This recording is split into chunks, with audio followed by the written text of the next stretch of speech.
가장 핫한 이슈죠. 연금계좌 이중과세 문제. 오늘은 이중과세 논란에 대해서 쉽게 설명해 드리고요. 우리 입장에서, 투자자 입장에서 어떤 것을 해결해야 되는지 그 포인트, 핵심에 대해서 한번 짚어드리고, 이 문제에 대해서 저는 이렇게 할 겁니다, 김잔잔만의 솔루션까지 다뤄드리고자 합니다. 그리고 추가적으로 앞으로 이런 식으로 변할 것이다, 저만의 예측도 있거든요. 많은 분들께서 요청 주신 컨텐츠만큼 명쾌하게 한번 말씀드려 보도록 하겠습니다.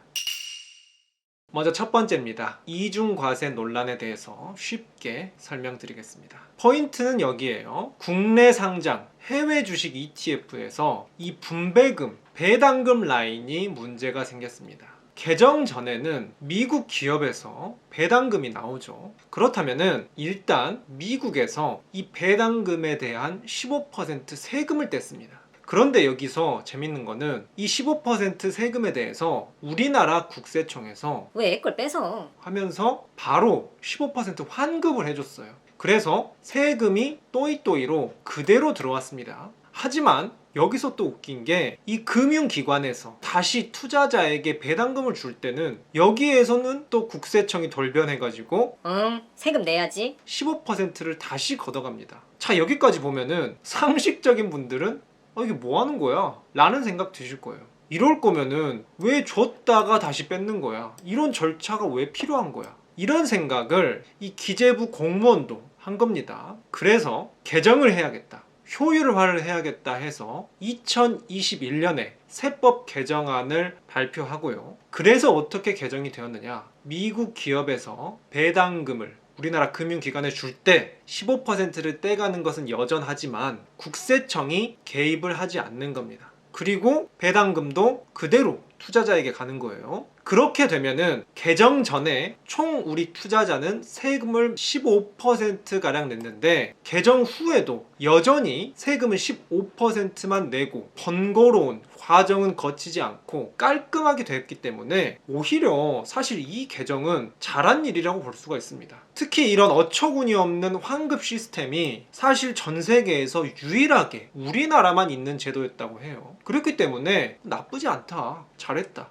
라고 볼 수 있지만 의외의 곳에서 문제는 터졌습니다. 바로 절세계좌 3대장, 연금저축, IRP, ISA 계좌가 있죠. 이 3대장 계좌의 공통점은 배당금이 들어와도 세금을 당장 걷지 않고 유예해주는 과세 이연 혜택이 있고요. 이 과세 이연된 세금을 해지할 때 낮은 세금으로 매긴다고 해서 저율 과세 혜택이 있었습니다. 그런데 이 절세계좌의 경우 개정 전에는 이런 복잡한 과정 중에 이 과정이 없었기 때문에 세금을 하나도 내지 않았어요. 하지만 오히려 이렇게 개정이 되어버리면서 지금 이 부분까지 사라져버렸죠. 아예 국세청이 개입을 안 해버리죠. 그렇기 때문에 오히려 기존에 없던 미국의 세금 마이너스 15%를 맞아버리게 된 겁니다. 뭐야? 라는 느낌이 들 텐데, 여기서 더 충격적인 것은 이래놓고서는 또 국세청이 와가지고 나중에 아니, 원래대로 해지할 때 저율과세는 해야지. 하면서 세금을 오히려 한 번 더 걷게 되는,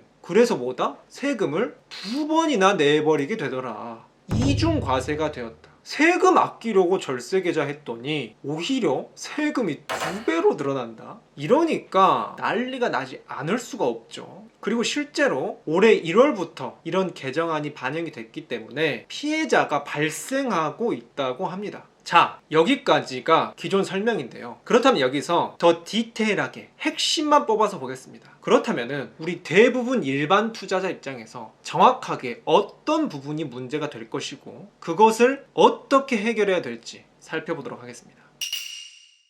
일단 이중과세 자체는 크게 문제가 되지 않는다고 봐요. 이 부분은 우리나라뿐만이 아니라 전 세계적으로도 세금 대원칙에 어긋납니다. 그렇기 때문에 이 문제는 무조건 해결될 수밖에 없습니다. 뒤늦게 문제를 인지한 기재부는 후속 대책 마련에 나선 것으로 파악됐다. 하지만 이 부분도 약간 아쉽죠. 이게 무려 3년 전에 개정안이 나왔는데 3년 동안 검토도 제대로 안 하고 일이 닥치니까 이제서야 수습하는 이런 모습, 굉장히 아쉽습니다. 하지만 그럼에도 불구하고 이중과세 문제는 해결될 것이긴 하다, 하지만 이것이 어떻게 해결되느냐, 이것이 바로 진짜 문제를 유발하고 있는데요. 이 두 번의 이중 과세를 해결하는 방안이 현재로서는 이 저율 과세를 없애는 방향으로 논의되고 있다고 합니다. 그렇게 되면은 어떤 문제가 발생하느냐? 첫 번째로 우리 절세 계좌 하는 사람들은 저율 과세를 준다고 했으니까 절세 계좌를 한 건데, 일단 세금이 미국에서 15% 뗀 거 그대로 들어오면은 저율 과세가 아닌 게 되죠.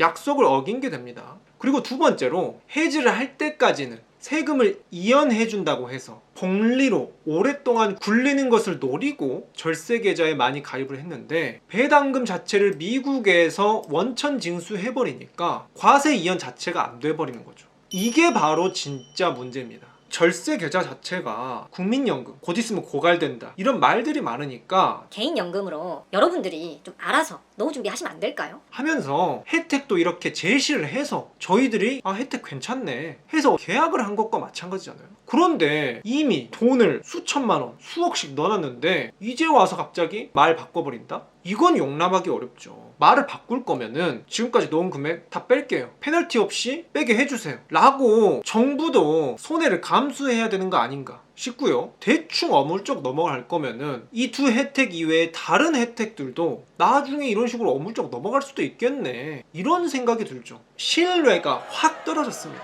그래서 굉장히 열받는 부분이긴 하지만 또 이성을 되찾아서 일단 우리가 해결할 수 있는 해결 방안, 지금부터 어떻게 대처할 것인지 개인적인 대처 방안, 솔루션에 대해서 한번 말씀드려 보도록 하겠습니다.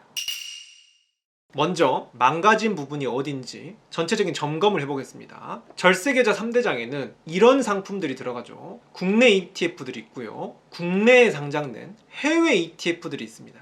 여기에서 국내 ETF들의 차익과 배당금에는 문제가 없어요. 국내 상장 해외 ETF의 경우에도 차익에는 문제가 없습니다. 과세 이연과 저율 과세가 그대로 들어갈 거예요. 하지만 문제된 것이 바로 배당금 부분입니다. 여기에 포커스를 맞춰서 살펴보면, 먼저 절세계좌 3대장 중에 연금저축과 IRP, 여기에서 국내 상장 해외 ETF의 배당금의 경우 과세 이연과 저율 과세가 적용이 되지 않는다 라고 생각하시면 되는데, 이 두 계좌에서는 최대 16.5%까지 세액 공제라는 엄청난 혜택이 있었죠. 일단 이 부분이 여전히 강력한 혜택이고요. 특히 연금저축과 IRP에서 딱 한 개씩만 추천드립니다 하고 김잔잔 픽 소개해드렸었죠. 그런데 저는 배당주를 추천드리지 않았습니다. 지금 문제가 되는 부분이 이 배당금이 많이 나오는 부분이기 때문에 배당주가 가장 크게 타격을 받을 텐데, 이 김잔잔 픽까지 따라오셨던 분들은 큰 타격은 입지 않을 수 있다.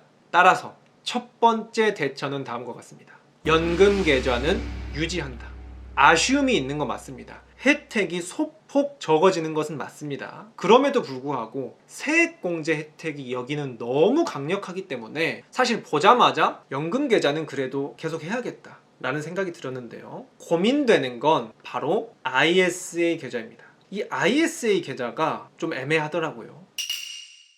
ISA 계좌의 혜택에 대해서는 제가 총 5가지로 소개를 드렸었습니다. 그런데 이 혜택들이 16.5% 세액공제만큼 임팩트 있는 혜택들은 아니에요. 그냥 뭔가 고만고만한 적당한 혜택들 5개가 있거든요. 그런데 이 고만고만한 혜택에서 한 개가 사라져버리니까 이게 좀 타격이 크더라고요. 하지만 여기에서도 이성을 찾고 냉정하게 생각을 해봤습니다. 일단 ISA 계좌 특성 자체가 매년 최대 2천만 원까지 넣을 수 있어요. 그래서 배당금의 절대 금액도 어느 정도 한정이 되어 있고, 많은 분들께서 이 ISA 계좌는 3년마다 재가입을 하기 때문에 과세 이연 효과도 떨어지는 분들이 많을 겁니다. 게다가 이 ISA 계좌에서도 김잔잔 픽 소개해드렸었는데요. 여기서도 미국 배당 다우존스로 대표되는 배당주에 대해서 저는 픽하지 않겠다 라고 말씀을 드렸었습니다. 그런 측면에서 배당형이 아닌 대부분 지수형으로 투자했다는 측면에서 두 번째 대처도 이렇게 결론 내렸습니다. ISA 계좌도 유지한다. ISA 계좌는 연금 계좌에 비해서 더욱 타격이 있고 아쉬운 것도 맞습니다. 하지만 그럼에도 불구하고 아직까지는 유지할 만한 유인이 있다라고 생각이 들었고요. 정리하자면 이렇습니다. 김잔잔 대처법, 연금저축과 IRP 유지한다. 그리고 ISA도 아쉽지만 유지한다. 지금까지 하던 것처럼 꾸준히 keep going 해도 괜찮겠다 라고 말씀을 드리고요. 마지막으로 이렇게 자꾸 국가의 정책이 바뀌어버리고 하면은 어떻게 해야 될까? 앞으로의 예측과 더불어서 어떤 태도와 스탠스를 갖추고 대응을 해야 될지에 대해서 지금부터 마지막으로 설명드리고 맞춰보고자 합니다. 제가 지난 커뮤니티에도 올려드렸지만 금투세가 3개월 전에 폐지가 됐습니다. 이것도 거의 몇 년 동안 논란이 있다가 극적으로 폐지가 됐는데 제가 이 글에서도 언급드렸습니다. 이 김잔잔이 볼 때는 이 이재명 대표가 말하는 뉘앙스가 지금 잠시 접어두는 것이고 나중에 언제라도 다시 부활시키겠다 이런 뉘앙스가 있었어요. 그리고 그 이후에 1개월 전쯤에는 ISA 확대 계획도 철회를 했는데요. 이 계획을 보고 많은 분들이 혼란도 느끼시고 또 분노하시기도 했습니다. 여기에서 전 이렇게 한번 조심스레 예측해 보고 싶습니다. 금투세는 언젠간 다시 부활할 겁니다. 이미 여야 합의를 통해서 확정이 됐었어요. 그렇기 때문에 어느 쪽에서 대통령이 되든 언젠가는 다시 부활할 것 같습니다. 단 이와 동시에 당근책으로 ISA 확대도 다시 부활할 것이다. ISA 확대 계획을 철회할 이유가 전혀 없었거든요. 그런데 금투세를 폐지하고 나서 한 2개월 뒤에 이 확대 계획도 철회했어요. 욕먹을 짓을 한 후에는 이런 당근을 던져줌으로써 좀 달래고 이런 것이 바로 정치인들의 생리거든요. 그렇기 때문에 앞으로도 ISA 계좌든 연금 계좌는 계속해서 제도는 변화할 것입니다. 그래서 우리 구독자님들은 어떻게 하느냐? TR ETF를 할까 말까? ISA 꼭 넣어야 되나? 직투가 더 유리하나? 이런 고민들에 대해서 너무 완벽하게 이걸 한번 결정하면은 평생 동안 바꾸지 않고 무조건 끝까지 간다. 너무 완벽하게 생각하지 말고 좀 결정할 때 산뜻하게 가볍게 그리고 제도가 바뀔 때마다 유연하게 대처하겠다. 부드러운 것이 강함을 이긴다. 좀 마음 편하게 잔잔하게 마음 먹으시고 투자하면서 대처해 나가시는 게 어떤가 오늘 말씀을 드리겠고요. 저도 앞으로도 이런 이슈가 있을 때마다 적극적으로 목소리도 내고 우리 구독자님들께 대처법 꾸준히 업로드 해드리도록 하겠습니다. 여러모로 정부에서 좀 아쉬운 대처였다라고 저도 생각하고요. 앞으로도 함께 잘 지켜봐야겠습니다. 그렇다면 전 또 다음 영상에서 유익한 정보들과 함께 우리 구독자님들 찾아뵙도록 하겠습니다.